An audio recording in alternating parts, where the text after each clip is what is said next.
Halo semua, selamat siang. Assalamualaikum warahmatullahi wabarakatuh. Sobat Kabar Makassar, kembali lagi dalam edisi Apa Kabar Makassar. Halo, saya Andini. Kita bertemu lagi. Siang ini saya sudah ditemani Bapak Mas Yenta Budiana, juru bicara Nasional Jemaat Muslim Ahmadiyah Indonesia. Halo Mas, apa kabar? Baik, alhamdulillah. Sehat Mas? Sehat-sehat, alhamdulillah. Iya, Mas Yenta jauh-jauh nih ya dari Jakarta ke Makassar buat nyobain pisang epe ya Mas ini. Iya. Udah nyobain? Pisang epe, ikan bakarnya enak-enak, Oke. sop ubi. Wah, di sini sepertinya kalau pulang langsung gemuk. Iya ya. Jadi siang ini saya dan Mas Hendra akan menemani kalian dalam Apa Kabar Makassar dengan membahas seputar mengenal lebih dekat Jemaat Muslim Ahmadiyah Indonesia. Sobat Makassar mungkin sudah tidak asing ya dengan istilah teman-teman Ahmadiyah di Indonesia. Jadi Jemaat Muslim Ahmadiyah Indonesia merupakan salah satu organisasi Islam yang ada di Indonesia dan sudah cukup besar karena di daerah-daerah termasuk Sulawesi Selatan sudah ada di Makassar, bahkan di Jeneponto hingga Parepare sampai Luwu Utara ya Mas. Nah, kami penasaran sebenarnya Mas soal Jemaat Muslim Ahmadiyah ini seperti apa, karena kalau kita lihat beberapa organisasi Islam terbesar di Indonesia kan seperti NU dan Muhammadiyah itu sudah lebih luas dikenal ya. Nah, kalau Ahmadiyah sendiri sebenarnya seperti apa? Boleh sih Mas Yenta jelaskan? Baik, terima kasih Mbak Dini. Assalamualaikum warahmatullahi wabarakatuh. Waalaikumsalam. Sobat Kabar Makassar, karena masih dalam suasana Idul Fitri, tentu saya ucapkan selamat Hari Raya Idul Fitri bagi yang merayakan. Mohon maaf lahir batin. Mudah-mudahan meraih Id yang hakiki dan Makassar semakin damai di bumi tentunya. Nah, bicara soal Muslim Ahmadiyah, apa sih sebetulnya Ahmadiyah itu? Ahmadiyah adalah sebuah gerakan di dalam Islam yang didirikan oleh Hadjrat Mirza Ghulam Ahmad tahun 1889. Beliau meyakini bahwa sebagaimana pendakwaan beliau bahwa beliau adalah penerus dari Nabi Muhammad SAW. Sebagaimana saudara-saudara Muslim yang lainnya meyakini bahwa di akhir zaman akan datang juru selamat atau Imam Mahdi yang dijanjikan, maka Ahmadiyah dalam hal ini Hadjrat Mirza Ghulam Ahmad mendakwakan bahwa beliaulah yang diutus sebagai Imam Mahdi tersebut. Jadi kalau saudara-saudara kita yang lain masih menunggu kedatangan Imam Mahdi, sedangkan Ahmadiyah meyakini sudah datang pada wujud Hadjrat Mirza Ghulam Ahmad alaihissalam. Tetapi bukanlah sebagai Nabi yang menggantikan Nabi Muhammad SAW, tidak membawa ajaran baru, syariatnya tetap Islam. Kemudian kitab sucinya ya tetap Al-Quran dengan syahadat yang sama, rukun iman dan rukun Islam yang sama, dan naik hajinya tetap ke Mekah. Nah, jadi sebetulnya permasalahan selama ini karena ya salah informasi atau mungkin juga tantangan bagi kami kurang menginformasikan, mempublikasikan, sehingga banyak salah paham seakan-akan Ahmadiyah adalah agama yang baru. Oke. Nah, itu tadi terkait perbedaan yang signifikan mungkin ya di antara organisasi-organisasi Islam yang ada gitu. Tapi yang paling membedakan mungkin dari teman-teman Ahmadiyah dengan organisasi-organisasi Islam seperti NU dan Muhammadiyah itu seperti apa sendiri sih Mas? Nah, gerakan sebetulnya kalau semua tentu meyakini bahwa basis utamanya tentu implementasinya dari Al-Quran. Ya, nah, tapi pemahaman kami di dalam bagaimana cara berdakwah mungkin model dakwah kami di dalam di akhir zaman ini yang kami yakini sebagai zaman akhir, bahwa pola mengajak orang menaklukkan hati tanpa kekerasan, berdakwah dengan bilhaq, dengan hikmah, dan fokus kepada perbaikan akhlak serta bagaimana kita sesuai dengan ajaran Islam itu bahwa sebaik-baiknya manusia itu yang bermanfaat bagi sesama, maka itu yang kemudian kita dorong dan yang pendiri Ahmadiyah tekankan, serta yang diteruskan oleh Khalifah Ahmadiyah berikutnya, karena saat ini Khalifah Ahmadiyah sudah yang kelima, sehingga moto kami adalah love for all, hatred for none. Jadi tidak ada kebencian untuk siapapun, termasuk yang memusuhi kita atau yang membenci kita atau yang melakukan kekerasan terhadap Ahmadiyah misalnya. Kami tidak pernah diajarkan untuk memiliki kebencian sejak dini sampai dengan kapanpun, tetapi sebaliknya harus mengedepankan cinta. Nah, bukti dari kita mencintai sesama, mencintai siapapun makhluk Tuhan itu ya dengan berbuat yang terbaik begitu. Itulah kami meyakini diajarkan sejak dini bahwa dengan kita mencintai melalui pemberian manfaat pada makhluk Tuhan, maka Tuhan akan mencintai kita. Ya itulah pemenuhan terhadap hak pada makhluk hidup atau semua ciptaan Tuhan dan pemenuhan terhadap hak-hak Allah Ta'ala. Jadi itu ya tadi kecintaan terhadap semua makhluk Allah ya. Jadi tapi itu kan kalau kita sebut ya berlaku secara global ya. Betul. Keseluruhan. Nah, kalau Jemaat Muslim Ahmadiyah Indonesia sendiri dalam konteks negara ini ya, Indonesia itu visi dan tujuan utamanya sendiri dalam negara ini sendiri tuh ingin menebarkan dakwah seperti apa gitu. Ya, Ahmadiyah saat ini sudah ada di 220 negara. Hal yang membedakan Ahmadiyah memang memiliki konsep khilafat, tetapi khilafatnya totally berbeda lah ya dengan pemahaman kelompok-kelompok Islam yang lain, di mana khilafat Ahmadiyah bersifat spiritual. Jadi memang pemimpin tertinggi kami saat ini adalah Khalifah yang kelima, Hadrat Mirza Masrur Ahmad. Ayatullah Ta'ala Bidrisul Aziz.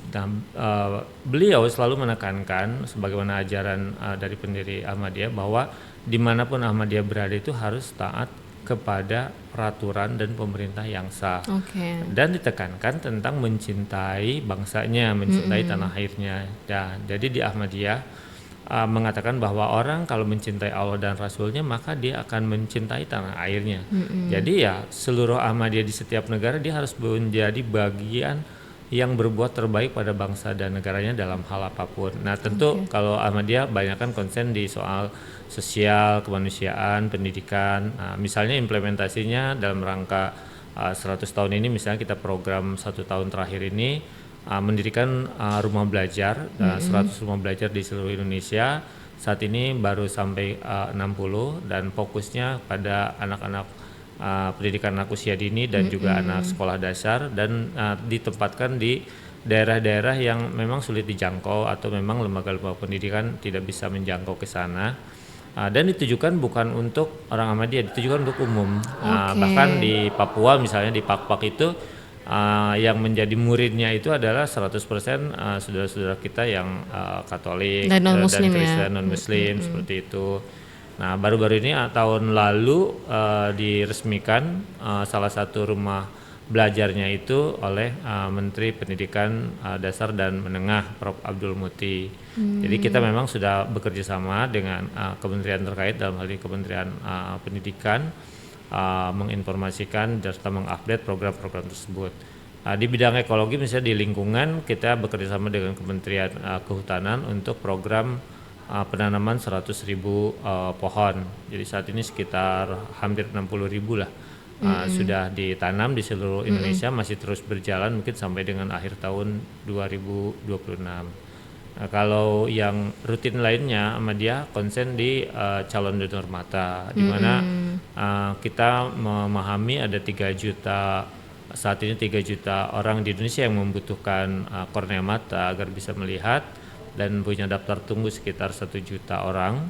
Nah sebenarnya di Ahmadiyah sendiri, walaupun Ahmadiyah mendapatkan rekor muri sebagai organisasi terbesar di Indonesia yang mencalonkan untuk donor mata, tapi jumlahnya kan baru 15.000. 15.000 pun itu menunggu innalillahi baru bisa di korneanya bisa didonorkan begitu kan. Nah, permasalahannya apa? Permasalahannya banyak orang ya tidak tahu tentang donor mata, lalu takut ya, terus takut seakan-akan donor mata itu diambil seluruh kelopak matanya, padahal enggak, hanya retinanya saja.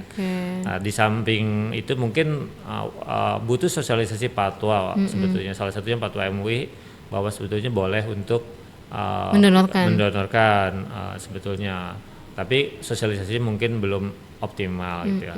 Jadi beberapa konsen kita memang di pendidikan, kemudian di kesehatan, kemudian yang lainnya di aksi-aksi sosial kemanusiaan, termasuk Ahmadiyah punya salah satu sayap organisasi yang memang spesialisasi di kemanusiaan, namanya Humanity First. Humanity First itu di Indonesia bagian daripada Humanity First yang bersifat global. Dan kita sudah masuk di Indonesia sejak tahun 2004 sejak bencana tsunami Aceh. Oke. Jadi setiap bencana di Indonesia pasti kita turun, termasuk terakhir bencana di Sumatera.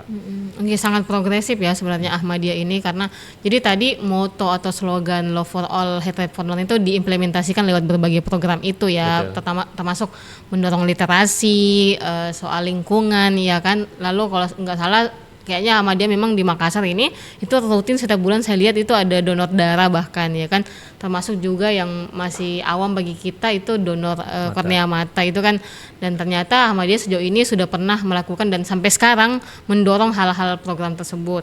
Nah ini mungkin ya Mas, soal kontribusi Ahmadiyah di Indonesia itu kan sudah terbilang banyak ya, tapi tantangannya sendiri sejauh ini seperti apa? Apakah memang Ahmadiyah sejauh ini masih banyak mengalami penolakan atau secara tidak langsung diskriminasi seperti itu?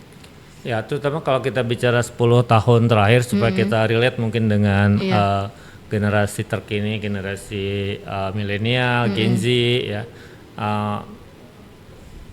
Contoh kemarin kita di festival media aja di Makassar, di mana lebih daripada 1.000 orang mengunjungi pameran Ahmadiyah. Iya, benar. Dan kita memamerkan di sana kontribusi Ahmadiyah, salah satunya adalah menerjemahkan Al-Quran ke dalam 100 bahasa dunia. Itu 70%-nya yang datang itu Gen Z dan milenial. Tapi mereka tidak memiliki keraguan atau ketakutan untuk masuk ke booth-nya Ahmadiyah gitu dan bertanya tentang Ahmadiyah. Artinya apa? Bahwa saat ini generasi baru itu mungkin jauh lebih rasa ingin tahu ya, jauh lebih independen. Sebuah harapan baru juga untuk Indonesia yang lebih plural, yang Indonesia yang lebih inklusi ya, yang tentu jelas toleran ya. Nah, permasalahannya menurut saya lebih pada ruang perjumpaan. Jadi seperti acara-acara festival media, kemudian kita bersilaturahmi seperti ini dengan berbagai media, dan kita juga mengadakan kegiatan-kegiatan bersama dengan kelompok-kelompok yang lainnya. Pelan-pelan saya rasa akan semakin dipahami apa dan mengapa Ahmadiyah itu, serta kesalahan informasi yang selama ini terjadi akan sangat berkurang. Karena kalau kita lihat memang tantangannya masih cukup besar. Tantangannya apa ya? Tantangannya karena orang Indonesia tidak tahu tentang Ahmadiyah Dan tidak mau membaca. dan tidak membaca mungkin. Jadi bahkan ingin mendengar atau bertanya kepada sumber langsung pun mungkin segan barangkali, atau tidak tahu kemana harus bertanyanya. Nah, karena menurut penelitian di Pew Research tahun 2025 atau 2024 bahwa hanya 14% orang Indonesia itu tahu Ahmadiyah. Tahu bukan paham. Jadi baru tahu aja cuma 14%. Jadi masih 86% orang tidak tahu. Nah, karena itulah maka kami sekarang fokus pada media dan sosial media untuk menyajikan fakta dan data, serta membuka diri bagi siapapun yang ingin berkunjung ke komunitas Ahmadiyah. Kami punya program Live In atau tinggal bersama komunitas Ahmadiyah. Siapapun bisa melihat, mengamati, atau merasakan langsung pengalaman bersama Muslim Ahmadiyah, melihat tata cara ibadahnya seperti apa, apakah ada yang berbeda. Silahkan menilai sendiri gitu kan, termasuk kepada rekan-rekan media. Iya, benar. Jadi yang selama saya meng-highlight ulang ya. Jadi yang selama ini terjadi mungkin di generasi milenial ya atau baby boomers, ada banyak informasi-informasi atau misdisinformasi yang mereka dapatkan soal Ahmadiyah dibanding dengan yang tadi disebutkan Mas Hendra. Gen Z selama ini sejauh ini bahkan justru rasa ingin tahu mereka soal Ahmadiyah lebih tinggi dibanding generasi-generasi sebelumnya. Nah, saya mungkin meng-highlight Mas atau mengkonfirmasi langsung ke Mas Hendra, selama ini di generasi milenial maupun baby boomers itu mereka seringkali mengatakan Ahmadiyah itu punya nabi sendiri lah, atau ada istilah suamimu suamiku gitu kan ada. Nah, ini yang mau saya luruskan menjadi konfirmasi langsung ke Mas Yenta, itu sebenarnya seperti apa dan mohon diluruskan gitu. Ahmadiyah itu mengalami mungkin serangan terhadap kantor pusatnya Ahmadiyah yang besar-besaran itu tahun 2005. Tapi jauh sebelum 2005, dari 2001 sampai 2005 itu dulu kan zamannya mailing list ya. Kemudian baru Friendster belakangan. Nah, itu isu bahwa kalau jadi Ahmadiyah bisa ganti-ganti pasangan. Kemudian kantor pusat Ahmadiyah yang di Parung itu tempat naik haji, jadi naik hajinya ke Parung murah sekali ya, tidak usah nunggu lama lagi gitu kan. Jadi isu itu ya isu yang sudah sangat lama sebetulnya yang terus diulang-ulang Iya, itu. benar. Ya tidak ada karena itu kan bertentangan ya dengan ajaran Islam ya di Ahmadiyah. Bahkan di kami itu sangat menjaga ketat yang namanya parda. Jadi parda itu semacam kayak hijab lah gitu ya. Jadi kegiatan pun kita tidak boleh terlalu berlebihan bergaul antara berbeda lawan jenis Iya, benar. misalnya. Kemudian kami pun memiliki organisasi tersendiri yang perempuan namanya Lajna Imaila. Kegiatannya yang terpisah dengan yang laki-laki. Kalau kami acara pernikahan pun kami terpisah gitu seperti itu. Jadi semata bukan membuat ajaran sendiri karena kami mau itu adalah ajaran Islam demi kebaikan masyarakat dan kebaikan manusia itu sendiri sebetulnya seperti itu. Nah, yang lainnya yang memang paling sering adalah ya tadi soal nabi gitu kan, soal nabi baru ya tidak ada nabi baru menggantikan Nabi Muhammad yang membawa ajaran baru, syariat baru ya tidak ada. Itu lebih pada kelompok yang menentang Ahmadiyah, Menyebarkan isu-isu kemudian seperti itu. menyebarkan isu-isu tersebut, sementara masyarakat tidak tahu dan tidak bertanya, jadi termakan hoax lah kalau zaman sekarang ya. Ya, kalau istilahnya sekarang misdisinformasi ya. Ya. Jadi teman-teman yang mau tahu soal Ahmadiyah terbuka, teman-teman mau kapan datang saja dan melihat secara langsung itu sangat kami rekomendasikan dan silahkan gitu kan bertanya langsung ke Ahmadiyah. Terakhir mungkin ya. Apa yang ingin dilakukan Ahmadiyah atau apa program paling besar Ahmadiyah ke depan gitu? Ya program paling besar itu sebetulnya kita memiliki target besar agar ya 70% orang Indonesia itu mengenal Ahmadiyah secara benar. Iya, betul. Jadi bagi sobat Kabar Makassar dan yang lainnya yang ingin tahu Ahmadiyah, pertama mungkin silahkan dicek di websitenya. Kalau dalam bahasa Inggris alislam.org, kalau dalam bahasa Indonesia tentang ajarannya ahmadiyah.id. Tapi kalau dinamika organisasinya Ahmadiyah itu melakukan apa saja, di mana saja, itu namanya Warta Ahmadiyah. Kami juga memiliki TV 24 jam namanya Muslim Television Ahmadiyah. Isinya beragam, bukan cuma tentang agama, ada kuliner, ada wisata dan lain sebagainya. Ahmadiyah sudah ada di 400 cabang atau 400 titik di seluruh Indonesia, di semua provinsi dan hampir di semua kota besar. Jika sobat Kabar Makassar ya, ingin lebih tahu, silahkan berkunjung.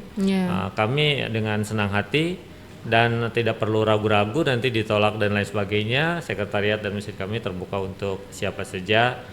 Juga kalau mau mungkin kontak ke saya secara pribadi juga bisa. Nanti bisa ditaruh di linknya di nomor handphone saya sendiri. Saya terbuka untuk siapa saja yang ingin bertanya tentang Ahmadiyah, dan dengan senang hati kami sering mengundang berbagai tokoh, termasuk tokoh-tokoh dari teman-teman yang mungkin beberapa secara institusi berbeda pandangan, misalnya saudara-saudara dari Majelis Ulama Indonesia. Kami juga berteman, bersahabat dan sering berdiskusi bersama. Jadi kami sangat beruntung mungkin Ahmadiyah khususnya di Indonesia, karena di Indonesia walaupun secara umum misalnya katakan ada kadang-kadang perbedaan gitu, tapi semua bisa diselesaikan dengan baik-baik dan lebih pada karena jarangnya perjumpaan. Nah, hal yang paling terbesar yang akan dilakukan, kami sekarang sedang konsen untuk juga menerjemahkan Al-Quran ke dalam berbagai bahasa lokal di Indonesia. Saat ini baru Jawa, Sunda, Bali, kemudian Batak yang sudah dilakukan. Kalau secara internasional kan kita sudah ada 78 bahasa dari 100 program, dari program untuk menerjemahkan ke dalam 100 bahasa di dunia, termasuk teman-teman K-pop mungkin ya yang senang dengan serba Korea. Kami memiliki terjemahan Al-Quran dalam bahasa Korea, Jepang, Mandarin gitu ya. Semata-mata karena kita ingin menggenapkan nubuatan Nabi Muhammad SAW bahwa Islam akan menjadi rahmat bagi sekalian alam. Karena itu kami menyampaikan tentang keindahan Islam melalui Al-Quran, melalui bahasa yang mereka pahami. Dari berbagai terjemahan ya Mas. Betul.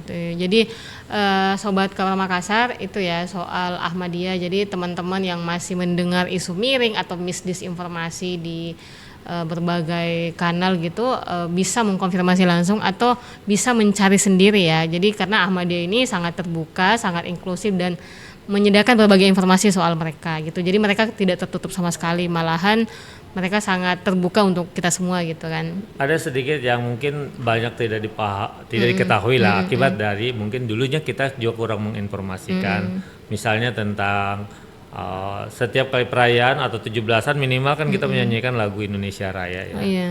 Nah, banyak orang kan tidak tahu bahwa W.R. Supratman juga pengikut Muslim Ahmadiyah. Jadi Iya, seperti betul. itu. Berarti salah satu tokoh Ahmadiyah. Ya, salah satu pengikut ya. Karena saat itu beliau tidak menjadi pengurus kan, beliau menjadi pengikut. Atau misalnya banyak orang bertanya, Ahmadiyah itu kitab sucinya Al-Quran apa Tazkirah gitu kan, mempertanyakan. Padahal Departemen Agama pada saat melakukan terjemahan pertama kali tahun 1965 terjemahan Al-Quran ke dalam bahasa Indonesia itu memakai tafsir dan terjemahannya dari Ahmadiyah dan tercantum di dalam edisi-edisi Al-Quran Departemen Agama dari tahun 65 sampai akhir tahun 80-an seperti itu. Berarti ada banyak sekali sebenarnya kontribusi Ahmadiyah di Indonesia ya khususnya. Terakhir mungkin Mas, pesan Ahmadiyah untuk semua umat Islam atau maupun warga negara secara umum ya di Indonesia. Menarik misalnya kita untuk melihat kondisi geopolitik saat ini di mana terjadi perang antara Amerika dengan Iran dan Israel. Di sana menurut saya sangat akan membuka mata kita tentang sebetulnya apa yang terjadi di dunia ini.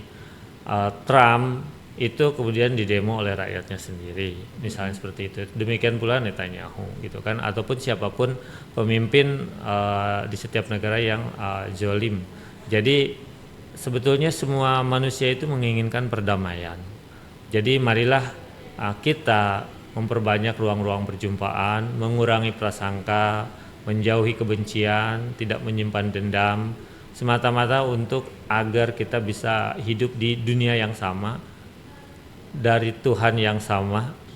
Sementara semua hal perbedaan itu pada akhirnya kan akan kembali kepada Allah, Tuhan yang Maha Kuasa, Tuhan semesta alam.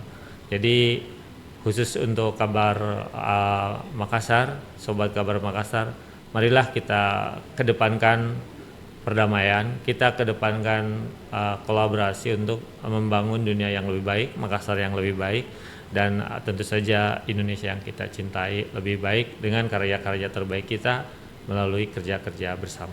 Iya, terima kasih banyak Mas Hendra. Sama-sama. Iya. Sobat Makassar, saya tidak mungkin menyimpulkan, tapi saya menyerahkan kesimpulan ini kepada teman-teman. Apa yang diyakini silahkan, tapi informasi yang kita tampilkan hari ini untuk meluruskan banyak hal, termasuk soal Ahmadiyah di kalangan masyarakat. Jadi sampai hari ini saja. Terima kasih Mas Hendra. Sama-sama Mbak Dini. Sobat Kabar Makassar, sampai jumpa pada edisi selanjutnya. Assalamualaikum warahmatullahi wabarakatuh. Waalaikumsalam warahmatullahi wabarakatuh.